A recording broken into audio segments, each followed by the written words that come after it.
So, digital ID. I want to speak about digital ID on the advent of its rollout. And I want to speak about its implications and also to suggest an alternative option as to how it can be rolled out in order to actually deal with the immigration issue, which I don't think the current rollout plan will do. I do happen to be a bit of an expert in this field for once. Okay, so information is without a doubt the most valuable resource that we have, simply because it enables decision making across all sectors.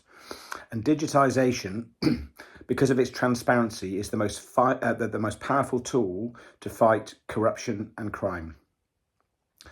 To put it into context, I'm the author and designer of digital ID soldier systems in the UK, both with the UK and the US military over the last 15 years. And more recently, I've been implementing something called the Safe Cities program in Africa and in the Middle East. Now, Safe Cities is a national level, fully integrated, digitized, AI-powered security program for underdeveloped countries where corruption is endemic, crime is rife, and there is no rule of law. And that's in order to restore prosperity, dignity, and safety to the people of that country. And it does it by doing the following. It empowers the police and the intelligence services and immigration. It mobilizes the emergency and health services. It significantly reduces crime. It significantly mitigates corruption. It saves life and it restores the rule of law. Now, the Safe Cities infrastructure and the same infrastructure will be used for digital ID in the UK, which is why I'm going to explain this, consists of a number of components. The first one is Smart ID for every person, and that can either be a biometric ID or it can be something like a card like we're suggesting. It requires a multi-tiered surveillance envelope, that's the term that I use, which sits over the whole country. And that includes cameras, CCTV, drones, even things like the ULEZ cameras, speed cameras on the roads. It also includes web information. So I'm talking about the internet, I'm talking about media, social media, and satellite communications. And all these means can be used to collect information, which is what surveillance systems do.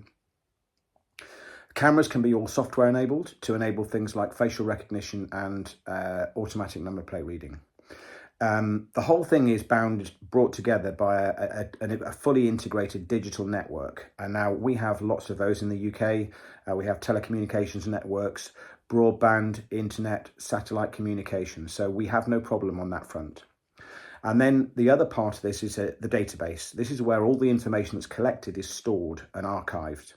And that information will include information on every person, every vehicle, every route, and every structure in the UK. Now, every person will have a P file, and that P file will contain, not exclusively, this kind of information. Family ties, address, contact details, email address, handles on social media. It'll include things like biometric data and health data, your medical records. It will include your criminal record. It will include your educational qualifications and your education record, employment record, qualifications, financial information, credit rating, etc., etc. So pretty much everything that you do, everything you do with your vehicle when you move around, it will have all the information on that stored in this database. So the system basically collects the information, passes it right on the network and sticks it in the database. And that database is then a body of knowledge and information that can be accessed at any time. Also, every person can be tracked geographically, so your location can be identified through either the BRIC card, through the phone, through the camera network that I talked about, through social media, through global satellite systems. But the system only works to the highest efficiency if everybody in the country, every vehicle on the country, is in the system. The benefits of digital ID are as follows. It reduces crime and corruption. It's a very, very powerful tool for that. It empowers the national intelligence services. And what that means is they can intercept and they can even predict criminal and terrorist activities, so they can stop them before they're happening. And a full, accurate national database has huge benefits to every sector: health, education, commercial, employment, immigration. It enables opportunities for all because people that are searching for jobs, for example, have got immediate access to all those people that are qualified, experienced, etc., etc. And it also means that the opportunity is open to every single person on that digital ID system, irrespective of creed, colour, even immigration status. The other thing it does is it makes all our processes, all our systems, providing the whole thing is integrated, extremely cost effective and much, much more efficient than they are at the moment. However, it also brings a number of disbenefits. For a start, you have a 1984 style surveillance 24/7. So every movement that you make, every communication that you make, every transaction that you make is recorded and stored in that archive. It enables digital imposition of restrictions and quotas on behaviours, on your travel, on transactions as well. So if you go over your quota, it can, in theory, stop you from doing that. And it also, of course, is a huge invasion of privacy wherever you are in the UK, and even if you go abroad, they will know where you are and they will be able to monitor you. But as I said before, its success on a national level is dependent on 100% of people being part of that system. On the cynical side, the financial benefit to our previous Prime Minister, Mr. Blair, his son, and probably the current PM will be significant. I suspect it will make up a large chunk of their retirement fund, hence the enthusiasm to push this out now. And get this implemented now, whilst the PM is still the PM, because I suspect he may not think that he's going to be in position for that much longer. So that hence the enthusiasm to get it done. It will have no impact on illegal immigration on the current plan at all. In fact, because of the way that it's set up, it will mean that restrictions will be able to impose on those who are opposing immigration. So actually it might make it even worse. The other issue is, and this is to do with the Mayor of London, Sadiq Khan. I know that he has pushed back on using, for example, the ULEZ cameras in and around London as part of the intelligence gathering exercise, because he wants to protect and hide, I think, some elements of his community in order to protect the Muslim community. So there may be a dichotomy and some conflict between what digital ID is doing and what Sadiq Khan wants to do. What I will say is that digital ID in some form or other is already here, and it, at some point in the future, will be implemented. We will have a digital ID system of some description in the future anyway, whatever happens.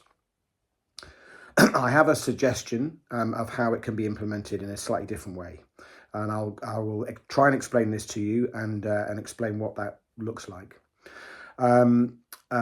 Sorry, there was one point. Obviously, China have a fully integrated digital ID system, but they are a communist state and they use it in order to be able to control the population, control and implement their wishes on the population. Okay, so this proposal is as follows: that the digital ID is rolled out in 3 chronological phases. Phase 1, illegal immigrants / asylum seekers. Phase 2, indefinite leave to remain citizens, and phase 3, residents, as follows. So phase 1 will mean that illegal immigrants, and when I say this, or asylum seekers, whether they're awaiting asylum, they're in the country waiting asylum, whether they're in hotels, whether they're just arriving on the beaches, will all be issued with something called a British Asylum Seekers Card, a BAS card, and that is biometrically assigned to them. So they'll be given a card, but at the same time, they will be fingerprinted, retinal scan, facial recognition, and DNA swab, or a number of those elements. And so they will biometrically be connected to the card that they're given.